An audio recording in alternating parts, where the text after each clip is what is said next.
नमस्कार, मैं हूं शिवांगी और आप देख रहे हैं NSC9 न्यूज। चलिए नजर डालते हैं आज की ताजा खबरों पर। भारतीय किसान यूनियन के राष्ट्रीय प्रवक्ता राकेश टिकैत आज यमुनानगर के दौरे पर थे। यमुनानगर के अलग अलग जगह जाकर उन्होंने किसानों से बातचीत की, तो वही जब उन्होंने मीडिया से बात की तो मामला पोटली का ही सामने आया। दरअसल अंबाला शामली हाईवे को लेकर कस्बा रादौर के गांव पोटली के किस हाईवे से गांव को अंडरपास से रास्ता मांग रहे हैं और ऐसे में कई बार इस मामले को लेकर अल्टीमेटम भी दिया गया है। जबकि प्रदेश अध्यक्ष रतन मान हाल ही में इस मामले को लेकर कहा था कि मुख्यमंत्री से इस मामले में बातचीत की जाएगी, लेकिन आज राकेश टिकैत ने साफ कह दिया है कि सरकार से मांग कर रास्ता नहीं मिलेगा और ये इसके लिए किसानों को पहले भी पता है कि कैसे अपना हक सरकार से लिया जाता है और ऐसे में वह लोग पिछले 15 साल से ऐसे ही लड़ाइयां लड़ रहे हैं। टिकैत ने साफ साफ कह दिया कि जब तक गांव पोटली के लोगों को अंबाला शामली हाईवे के नीचे से अंडरपास नहीं मिलता तब तक वह काम नहीं होने देंगे। यमुनानगर में कई मामले हैं। एक तो रास्ते का है और रास्ते में इन्होंने क्या करा कि अधिकारियों से बात कर रहे हैं। अधिकारियों से बात तो बंद करनी पड़ेगी, वहां पे काम नहीं चलने देना। बस एक ही निगरानी रखे, काम ना चले तो रास्ता अपने आप बन जाएगा। रास्ते में अभी 3-4 महीने लगेंगे, उसमें 4 महीने। लेकिन बड़ी बात यह है कि आपके जो कार्यकर्ता हैं, जो जिला प्रदेशाध्यक्ष है, हाँ जी, वो कह रहे हैं कि सीएम से बात होगी, वहीं से कोई रास्ता निकलेगा। हमारे सीएम तो काम में ही तो है, वे उन्हीं ने तो कह रहे वे। बगैर रास्ता जब निकलेगा जब उनका काम बंद रहेगा, बात करने से रास्ता नहीं निकलेगा। लेकिन काम तो लंबे समय से बंद कर। और फिर जब उनको जरूरत होगी, जरूरत हमें नहीं है, जरूरत है NHI वालों को। जब वो ये लगागा कि अभी तो जमुना पे पुल भी नहीं बना, अभी तो बहुत काम रह रहा है ना उसमें, ये तो लास्ट में होगा। तो क्या जब तक रास्ता नहीं मिलता काम नहीं होने देंगे? ना, नहीं होने देंगे। ये एक फार्मूला, ये इस फार्मूले पे हम। राजस्थान के टोंक जिले के सबसे बड़ी सरकारी अस्पताल से एक ऐसी घटना सामने आई है जिसने चिकित्सा पेशे को ही कटघरे में खड़ा कर दिया है। टोंक जिले के सआदत अस्पताल में उप निदेशक पद पर तैनात डॉक्टर अनुराग शर्मा कथित तौर पर शराब के नशे में धुत होकर रात के समय अस्पताल के वार्ड नंबर 20 में पहुंच गए। बताया जा रहा है कि डॉक्टर शर्मा उस समय छुट्टी पर थे, लेकिन नशे की हालत में अस्पताल पहुंचकर मरीजों के परिजनों से बदसलूकी की, खुद पर नियंत्रण खोया, फर्श पर गिर पड़े और आरोप है कि महिला मरीजों के सामने पैंट खोलकर पेशाब तक कर दिया।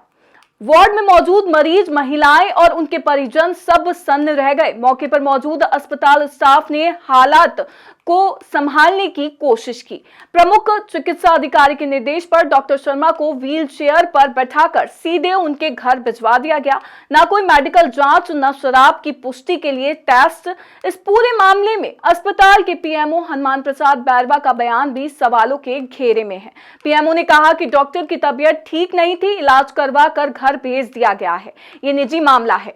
लेकिन सवाल ये है कि अगर तबीयत खराब थी तो मेडिकल क्यों नहीं हुआ? अगर निजी मामला था तो सरकारी अस्पताल के वार्ड में हंगामा क्यों? और सबसे बड़ा सवाल यह है कि महिला मरीजों की गरिमा का क्या एक सरकारी डॉक्टर का नशे में अस्पताल आना निजी मामला है? क्या महिला मरीजों के सामने की गई हरकतें माफी के लायक है? और क्या इस मामले में विभाग कोई ठोस कार्रवाई करेगा? ये सिर्फ एक डॉक्टर की गलती नहीं, ये सिस्टम की चुप्पी की कहानी है, जहां इलाज की जगह अपमान मिला, जहां भरोसे की जगह डर मिला और जहां सवाल खड़ा है कि क्या सफेद कोट अब भी सम्मान का प्रतीक है? क्या सिर्फ बचाव की ढाल? अब नजरें टिकी है स्वास्थ्य विभाग और सरकार के अगले कदम पर। एकदम ऐसा हुआ जैसे मेरी तबीयत खराब थी, मैंने इमरजेंसी में आया। इमरजेंसी में आते हैं मैंने डॉक्टर को बोला मेरे सारी प्रॉब्लम है, मुझे भाई 20 नंबर वार्ड में जाके आप एडमिट हो जाओ। अब मेरे इंजेक्शन लगा के थोड़ी वेट किया, ये डॉक्टर था, मेरे पहचान के अनुराग शर्मा डॉक्टर है, ये दारू पी के उधम मचा रहे। मैंने कंपाउंडर वगैरह को बोला भाई डॉक्टर ये उधम मचा रहे, दारू पी रहे। अब डॉक्टर की हालत है तो आप क्यों नहीं बोल रहे इनको? हम क्या बोले यार, डॉक्टर है, हम इनके सामने बोल नहीं सकते। आप क्यों नहीं बोल सकते? इन्होंने पी रखी है, हम इनके भरोसे आपकी नहीं बोल सकते। चलो फिर हमने कुछ भी नहीं किया, मैंने खुद ने वीडियो बनाई थी। उसके बाद ये कुछ लेडीज वहाँ पर थी, लेडीज के सामने पेंट खोल के वहाँ पे पेशाब कर रही है। हम तो मेरे बच्चे को दिखाना आए थे, मेरा बच्चा भर्ती है अस्पताल में, वो ये डॉक्टर साहब खड़े हुए थे और ये तो उठ के पेड़ खोल के पेशाब करने खड़े हो गए सबके सामने। ये तो ये भी नहीं देख रहे कि लेडीज से बैठी है, कौन बैठी है, और खड़े हो गए। वो तो हमने करा ना तो फिर वो तो चले गए, वो तो गिर गए नीचे। डॉक्टर है यहाँ के? जी डॉक्टर है, 14 नंबर में बैठते हैं। कौन लेके गया, क्या हुआ था? यहाँ पर ये सब आदमी लेके गए, फिर इनको यहाँ से उठा के। तो वो अगर इस तरह से जो वारदात आई है तो हम उसके खिलाफ कार्रवाई करेंगे। क्या मेडिकल वगैरह करवाया क्या कुछ? नहीं, कल तो वो खुद ही ड्रिप चल रही है, वो खुद ही जब बीमार है, मरीज है, उनकी खुद की ही जब पेशेंट, हम उसको उस समय छुट्टी पर थे, तो कोई भी मरीज अगर भर्ती होता है तो उसको अपनी पर्सनल बीमारी समझ करके उसको ऊपर दया करके हम ट्रीटमेंट करते हैं।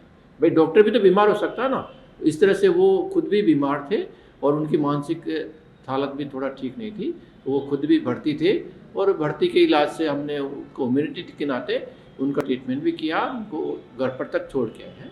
देखिए, बात डॉक्टर की नहीं, अगर अस्पताल में इस तरह की हरकत चाहे सामान्य कोई भी करे, शराब पी करके आना, अश्लीलता फैलाना, किस तरह की कार्रवाई कर सकते हैं, किस तरह की कार्रवाई करेंगे? हाँ देखो, ये तो कोई भी इस तरह से जो एक्शन कर तो उसके लिए तो पुलिस केस करेंगे ना। ऐसा अगर कोई भी भविष्य में इस तरह से करता है, कपड़े उतारता है या कुछ भी गलत बिहेव करता है तो उसकी। सपा नेता एसटी हसन ने कहा कि जैन बंधु जैसे लोगों को बोलते समय थोड़ा संयम रखना चाहिए। उन्होंने कहा कि देश के लिए क्या सही है और क्या नुकसानदेह है, ये बात सबको समझनी होगी। सपा नेता बोले, कोई मस्जिद अगर सैकड़ों साल पुरानी है तो सिर्फ इससे ये तय नहीं हो जाता कि वह वक्फ की ही होगी। उन्होंने कहा कि देश में सैकड़ों साल पुराने मंदिर, मस्जिद और दूसरी इमारतें भी हैं, जिनमें से कई आज सरकारी जमीन पर दर्ज है। वहीं एसटी हसन ने सवाल उठाया कि अगर कागज नहीं होने के नाम पर सब कुछ गिराने की सोच बनी तो कल ऐतिहासिक इमारतों पर भी खतरा खड़ा हो सकता है।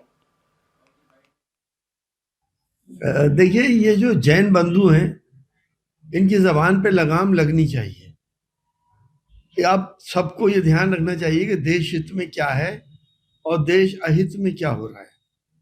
सैकड़ों साल पुरानी मस्जिद, वो जरूरी नहीं है कि वक्फ ही हो।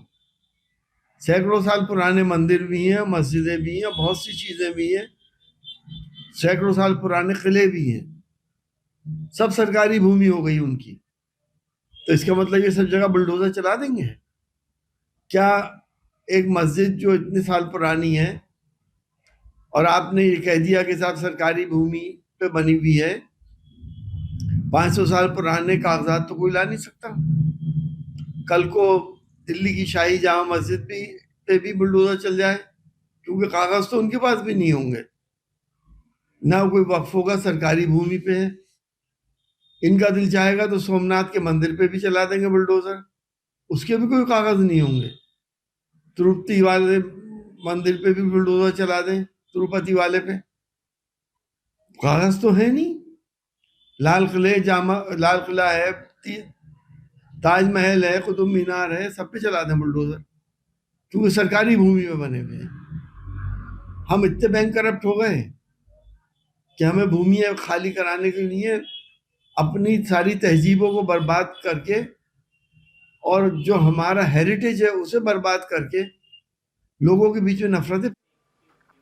खबर अमरोहा से है, जहां पुलिस की 25,000 के इनामी बदमाश कलीम के साथ मुठभेड़ हो गई। वहीं आरोपी ने अपनी घेराबंदी देख दरोगा तारीफ पर गोली चला दी। वहीं पुलिस की जवाबी कार्रवाई में आरोपी के पैर में गोली लगने के बाद उसे गिरफ्तार कर लिया।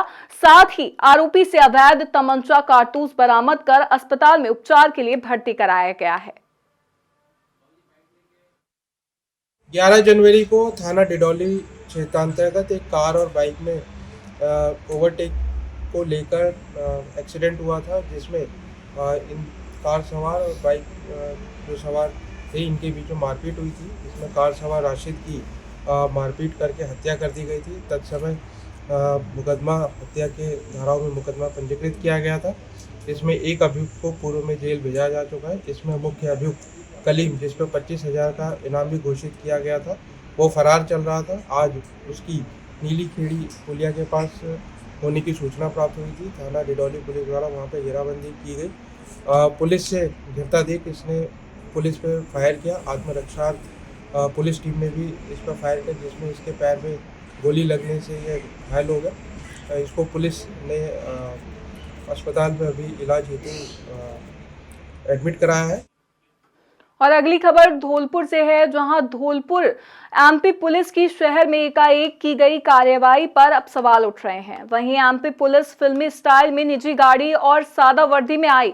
वहीं चीनी व्यापारी को जबरन गाड़ी में डालकर ले जाने का प्रयास किया गया।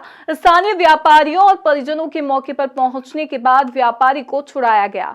वहीं एमपी पुलिस पर स्थानीय थाने पर भी जानकारी नहीं देने का आरोप लगा है। इस घटना से व्यापारियों में रोष है। साथ ही सवाल ये भी खड़ा होता है कि अगर कोई मामला आरोपी पर दर्ज था तो स्थानीय पुलिस को सूचना क्यों नहीं दी गई।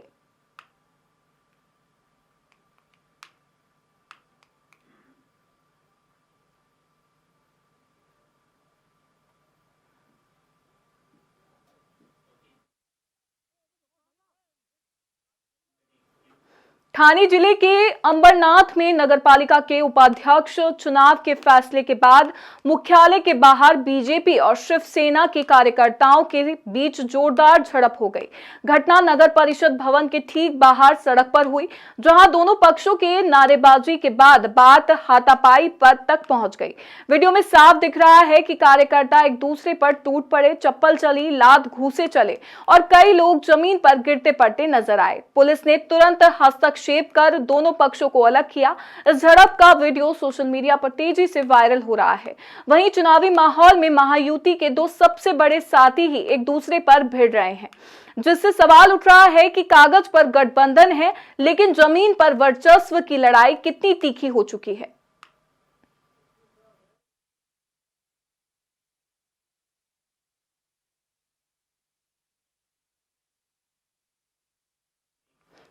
बुधवार को धौलपुर शहर में मकर संक्रांति का पावन पर्व श्रद्धा और उत्साह के साथ मनाया गया। शहर के विभिन्न इलाकों में सुबह से ही धार्मिक गतिविधियों का दौर शुरू हो गया है। विशेष रूप से धर्मराज मंदिर के बाहर महिलाओं की भारी भीड़ देखने को मिली, जहां श्रद्धालु महिलाओं ने साधु संतों को दान पुण्य किया और विधिवत पूजा अर्चना की। सुबह के समय महिलाओं ने स्नान के बाद नए वस्त्र धारण कर मंदिर पहुंचकर भगवान सूर्य देव की पूजा की। मकर संक्रांति के अवसर पर तिल, गुड़, खिचड़ी, वस्त्र और दक्षिणा का दान किया गया। धर्मराज मंदिर के बाहर साधु संतों की पंक्तियां लगी रही और महिलाएं श्रद्धा भाव से उन्हें भोजन व दान सामग्री अर्पित करती नजर आई। महिलाओं ने बताया कि मकर संक्रांति का पर्व दान और पुण्य का विशेष महत्व रखता है। इस दिन किया गया दान अक्षय फल देता है। इसी मान्यता के चलते महिलाओं में पर्व को लेकर विशेष उत्साह देखने को मिला। कई महिलाओं ने घरों में विशेष पकवान बनाए और परिवार के साथ पर्व मनाया।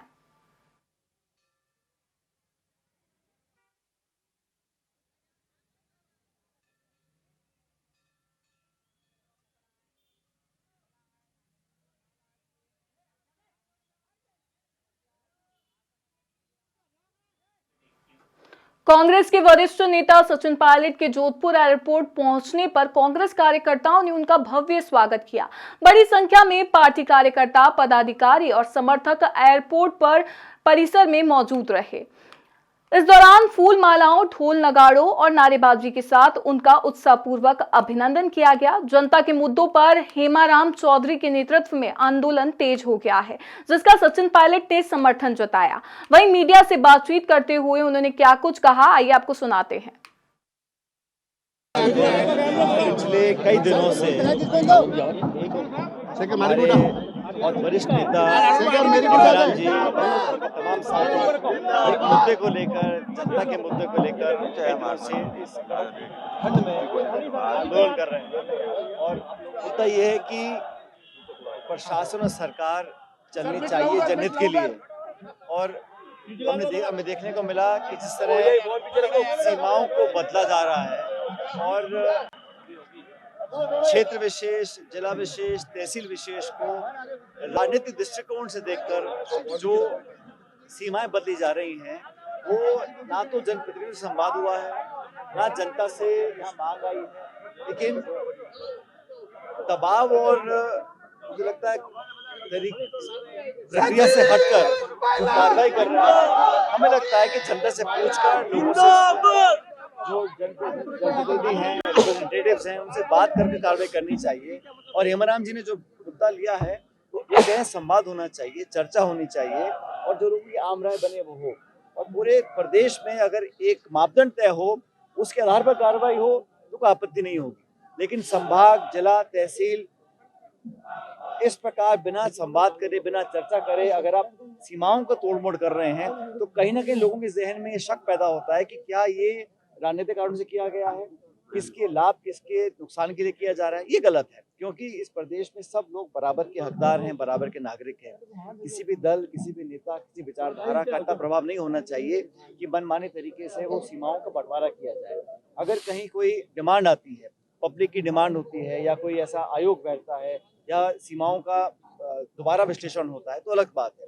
जिस प्रकार से किया गया है मुझे लगता है कि वहाँ पे काफ़ी लोग इससे আহিत हैं और हम सब लोग, हेमराम जी हमारे बहुत पुराने वरिष्ठ साथी हैं, मैंने बहुत लंबे समय में काम किया है और वो जब अपनी बात रखते हैं तो पूरे प्रदेश और देश में उसकी गूंज उठती है। आज हम सब लोग उनके समर्थन में, उनके साथ कंधे से कंधा मिलाकर पब्लिक की डिमांड को रखने जा रहे हैं। सर, बी राम जी राम को लेकर भाजपा का कहना है कि बस कांग्रेस को विरोध करना है, इसलिए विरोध है।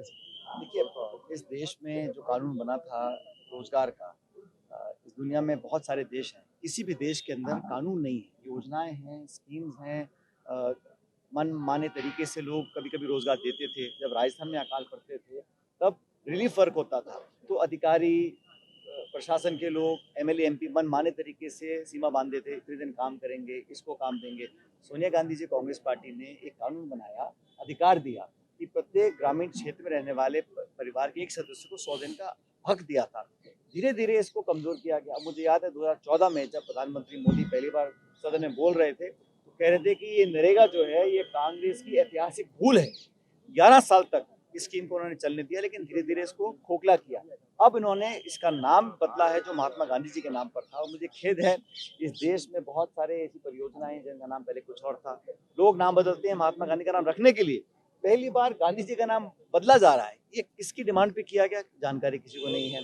हम लोग विरोध कर रहे हैं कि नरेगा जो एक गरीब तबके में इस देश में जो खाई बन गई है, आज हम सब जानते हैं, अमीर बहुत अमीर हो गया है, गरीब बहुत गरीब हो रहे हैं। तो सबसे कम तबके के लोग हैं, सबसे निर्धन लोग हैं, उनके पास ग्रामीण क्षेत्रों में एक सुरक्षा कवच था। हमारे यहाँ बीमा नहीं है, स्वास्थ्य सुरक्षा का कवच नहीं है। एक आर्थिक सुरक्षा कवच कांग्रेस यूपी सरकार ने दिया था, उसको ये खोखला करना चाह रहे हैं। और क्या बहाने दे रहे हैं कि करप्शन पकड़ा क्या। 11 साल में सरकार आपकी है, राज्यों में सरकार आपकी है, अगर करप्शन हुआ है तो पकड़ने सजा दें उसको। लेकिन ये स्कीम को खत्म करने की ओर बढ़ रहे हैं और पूरे देश में कांग्रेस पार्टी, इंडिया अलायंस, आम जन इसके विरोध में है। अब कह रहे हैं कि हम इसको नरेगा 2.2 कर रहे हैं, मतलब हम 100 का 125 दिन कर रहे हैं। 100 दिन तो पूरे हो नहीं रहे, बजट कम कर रहे हैं। पहले निर्णय गांव में ले जाते, गांव में पंचायत होती थी, पंच, वार्ड पंच, सरपंच बैठ के निर्णय करते थे, कहाँ कुआं खुदेगा, कहाँ सड़क बनेगी, कहाँ स्कूल का निर्माण होगा। अब केंद्र पूरा केंद्रित कर दिया गया है, राजधानी से निर्णय होंगे कि कौन से काम कर सकते हैं। बजट की सीमा लगा दी गई। पहले कोई सरपंच अगर एक्टिव होता था तो कोई सीमा नहीं थी, 100 करोड़ के काम में गाँव में हो सकते थे। अब बजट की सीमा लगा दी है। और पहले 90-10 का रेशो था, 90% भारत सरकार पैसा देती थी, 10% राज्य सरकार देती थी। अब 60-40 कर दिया। कौन सी राज्य सरकार है जो इतना बोझ वहन कर सकती है। मतलब ये पिछले राजे से इस नरेगा को खत्म करना चाहते हैं।